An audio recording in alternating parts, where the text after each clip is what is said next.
감사합니다. 이 국세청 양도세 실수 사례 두 번째 거 설명을 드리겠습니다. 어떤 내용이냐면, 자, 거주 요건을 충족하지 못하여, 자, 1세대 1주택의 경우는 장특공제가 적용하지 못한 건데, 1세대 1주택의 경우는 보통 그 준용 대상 지역이면 거주 요건이 있죠. 그렇게 하는 경우는 거주 요건이 없는데, 21년 1월 이후부터 취득하는 경우는 2년을 거주해야 장특공제가 되고, 그러나 12억까지는 별다른 세금이 없죠. 비과세점이 12억이니까 12억 추가된 고가 주택의 경우에 해당 사항이 있습니다. 그다음에 자본주의 지출의 양도비 등은 필요경비로 인정한다는 거고, 자격농지 감면은 그 1억까지, 5년 2억까지 감면되는 거예요. 자, 거주 요건을 충족하지 못하여 1세대 1주택 장기 보유 특별구역 적용하지 못한 사례입니다. 자, 13년 5월에 6억에 취득했어요. 23년 11월에 20억에 매각했는데 이 차이가 14억이 납니다. 근데 이때 이 박세정 씨는 조정 대상 지역전에 취득했다고 보고 거주를 안 하고 매각을 했어요. 그래서 장기보유 특별공제가 되는 거고 복고 고가주택의 경우는 10억 초과된 건 세금을 내야 되니까 그렇게 됐는데 장특공제가 적용이 안 된 겁니다. 자, 21년 1월 이후부터 장특공제가 많이 바뀌었어요. 주택이냐 일반 주택이냐 상가에 따라 다릅니다. 그래서 1월 1일 이후 1주택자는 2년 이상 거주를 해야 됩니다. 그래서 각각 거주 기간에 대해서 연 4%, 그 다음에 보유 기간 4%에서 10년 하면 80% 공제가 되죠. 그러나 거주를 안 했다. 21년 1월 이후 이게 분양권 주택, 제가 앞전에 말한 부분도 분양권도 그렇죠. 주택을 보는 데가 21년 1월 1일입니다. 그래서 만약 거주를 했으면 48%가 되는데 거주를 안 했기 때문에 20%분이 적용이 안 된 겁니다.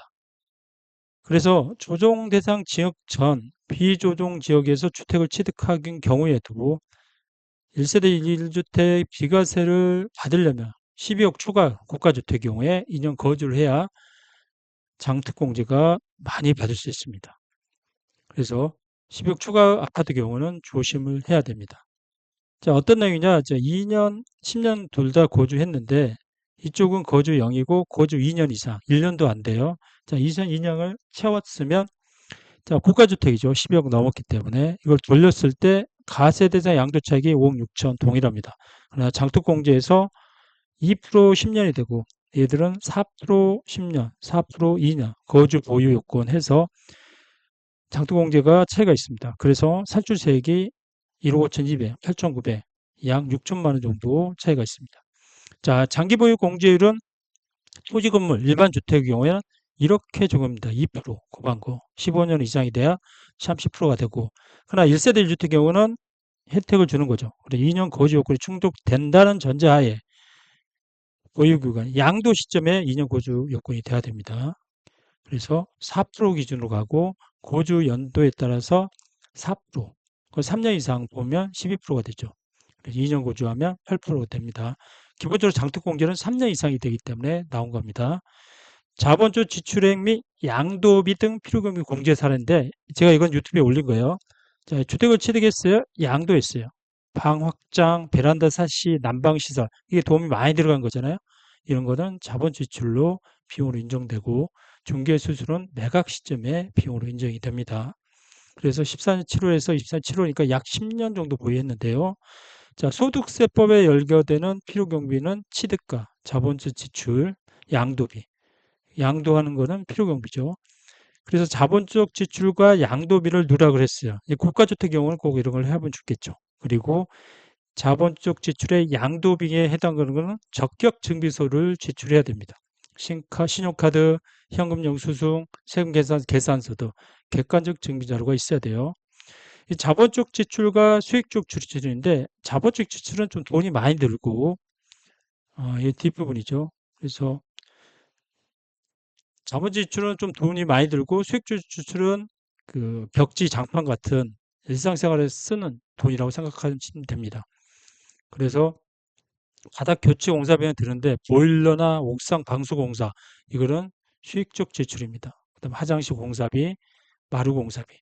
그래서 난방 시설, 뭐 인테리어 대규모로 했을 때 그 법적 증빙을 갖추면 인정이 됩니다. 자격농지 감면인데요. 이거는 시골에 있는 땅을 가지고 있을 때 이 부분을 좀 많이 오해한 경우가 있어요. 이거는 비사업용으로 볼 수가 있어요. 자격농지가 아닌 경우에. 그래서 상속 증여를 받을 경우 또 예외적인 경우가 있습니다. 8년 이상 제초냈고 작용을 했어요. 03 1월에 예농지를 취득해서 10년 이상 보유했다가 8억에 팔았어요. 5억 차익이 났는데, 자, 감면을 제촌도 했고 소득 기준도 했고 해서 감면을 받을 걸로 해서 비과세를 했는데 지목이 대지로 이미 변경을 한 겁니다. 23년 3월에. 양도의 현재 농지가 돼요. 양도세는 양도일 현재 이 주택이 요건이 맞는지가 중요합니다. 그래서 자격농지에 대한 양도세 감면은 8년 이상 농지고 직접 경작, 소득 요건도 있어요. 양도일 현재 농지여야 됩니다. 농지를 나대지 잡종지로 변경하면 이거는 양도세 감면이 안 됩니다. 그리고 소득 요건이 있는데 일정 금액 이상의 다른 소득이 있으면 안 돼요. 뒤에 언급되겠습니다. 그래서 양도세 감면 요건인데 시군구 지역과 가깝고 직선거리로 농지하고 30km 이내야 돼요. 8년 이상 직접 경작하고 상시 종사하거나 2분의 1 이상 자기 노동력을 경작해야 돼요. 양도일 현재 지목이 토지나 이렇게 돼야 되지 전답이 돼야 돼요. 그렇지 않으면 안 됩니다.